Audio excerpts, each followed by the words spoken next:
kung may robotaxi o self-driving taxi service sa China. At driverless na mga sasakyan sa Autonomous Racing League sa Abu Dhabi sa UAE. Ang Pilipinas, may autonomous bus service o autobus. You heard that right. Kung naghahanap ka ng sasakyang umaandar ng walang driver, inilunsad na sa New Clark City nitong September ang unang self-driving bus sa bansa. Sagot yan ng Japan-based Zenmov Incorporated. Katuwang ang MC Metro Transport Operation Incorporated in coordination with Bases Conversion and Development Authority and Japan's New Energy and Industrial Technology Development Organization. Libreng masasakyan ng publiko ang autobus hanggang June 2025 habang sumasailalim sa demo phase ang proyekto. Kasama sa mga planong ruta ang biyahe sa New Clark City, Clark Freeport Zone, at Clark International Airport. Our aim of the company and the whole project is to realize the smart city. With the commercialization is after this demonstration project. Demonstration is necessary, ma'am, to show people that this works and this is beneficial for everybody. Exactly, and acquiring the passengers' demand. Isa-isayin natin ang iba't ibang features ng autobus. Siyempre, PWD friendly ito. Kaya isang press mo lang ng button, magbubukas na ang hagdan, papasok sa loob ng bus. Meron din siyang sustainability features like yung low carbon emission vehicle. So thus it improves the air quality. So align po ito sa ating sustainability goals. Merong dalawang drive modes itong autobus. Ang automatic at manual sa tulong nitong controller. Tapos meron siyang GPS cameras, sensors, at may safety features din katulad ng braking system kung saan madedetect niya kung merong tatamaang bagay. At pag merong tatamaan, automatically siyang titigil.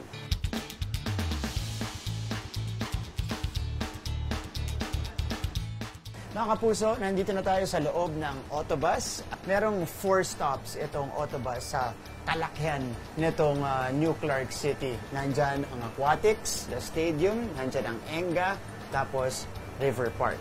Kakaset lang ni Sir Miko into the automatic drive mode. 100% driverless. Amazing to experience kung gaano kaswabe itong driving ng autobus. At kung mapapansin niyo po, siya yung windows automatically sa mga pedestrian. The future of driverless vehicle is here, mga kapuso. Hindi lang ito makakatulong sa mga mamamayan dito sa Pilipinas at sa buong mundo, kundi pati na rin sa kalikasan. Para sa GMA Integrated News, ako si Martin Javier, changing the game!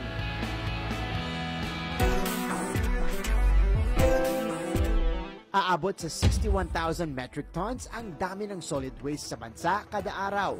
Ayon sa DENR, kasing dami yan ng 1,220,000 sako ng bigas. Para makatulong masolusyonan yan, isang pribadong kumpanya ang nagtayo ng kauna-unahang Automated Materials Recovery Facility sa bansa. Automated? First built in Cebu and now in Pampanga.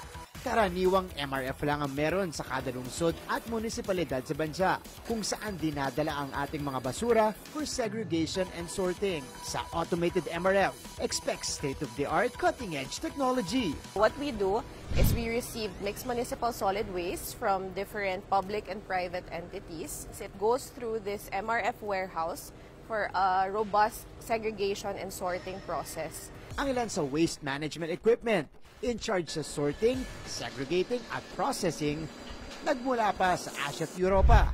Mga kapuso, nandito tayo sa tinatawag nilang vibrating sieve. So, kasalukuyan pong nilalagay na ito mga waste natin dito sa machine. Umaakit na po yung mga waste natin, yung mga basura natin papunta dito sa ating vibrating sieve. Sinesegregate yung waste natin into the organic waste from the inorganic waste. Yung mga inorganic natin, yun yung mga plastic, organic waste, yan yung mga soil, dirt.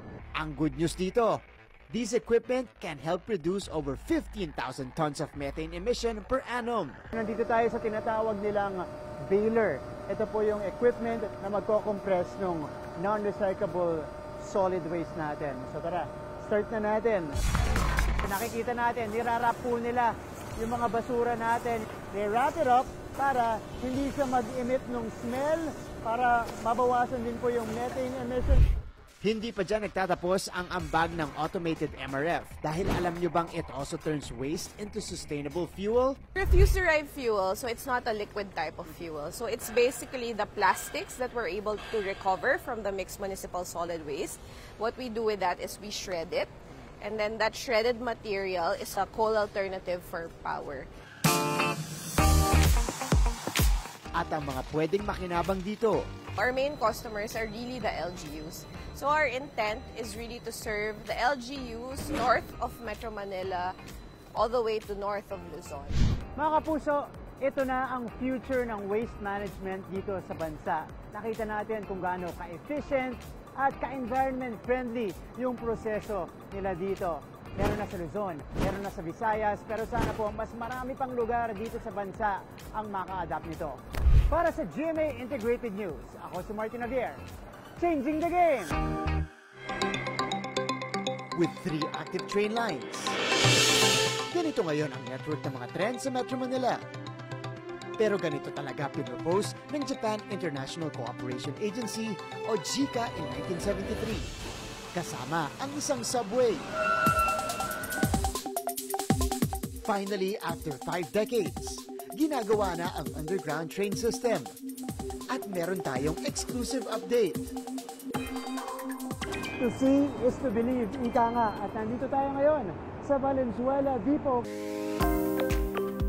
Ang permanent lang po dito sa nakikita natin ay itong mga tunnel rings. The rest ay for construction lang, including our ventilation, our railings right here. Lahat po na nakikita natin, including the conveyor belt, all used for construction. Isa lang ang East Valenzuela sa 17 stations. In 8 cities, kasama ang 3 central business districts. Quick update lang para sa mga kapuso natin, nakaka 15% physical progress po sila. At nasa likod ko po ngayon, ito na yung tunnel boring machine natin. Dito na siya nagsisimula at dito siya patuloy. Nagbubutas, kasalukuyan tayong nasa gitna ng East Valenzuela at Quirino stations. So nasa kalagitnaan tayo niyan. And up until this point, magmula po dun sa pinanggalingan natin kanina sa Valenzuela Depot hanggang dito ngayon, 1.1 kilometers na po yung nabubutas nila. Nakarating din tayo sa part ng subway na di mo aakalaing nasa ilalim ng isang ilog. Itong kasalukuyang kinatatayuan natin ngayon na tunnel, patawid ito, patagos ito ng Mindanao Avenue. Safe ba ang pagko-construct ng struktura na ganito sa ilalim ng river? Actually, yung in-between ng mga segment natin, meron niyang rubber gasket, which is a watertight, tapos oxygen level na maintain natin dito. Meron tayong mga ginagamit na detection para sa, for example, nagkaroon ng earthquake. Meron din siyang control measures for flood. Mahalaga yan dahil nasa 30 meters ang average na lalim ng subway. Singtaas ng typical 9-story building. Nasilip din natin ang mismong loob ng tunnel boring machine o yung makinang naghuhukay at naglalagay ng segment rings na bubuo sa tunnel.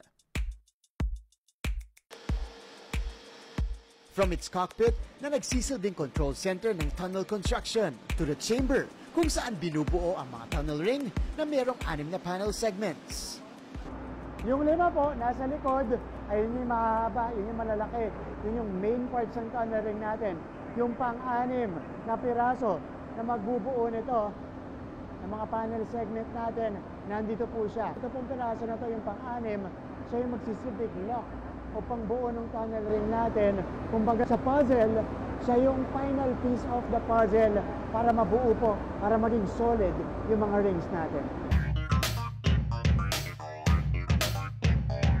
Pag natapos na po ang proyektong to, sak na babaguhin yan ang public transport system dito sa Pilipinas.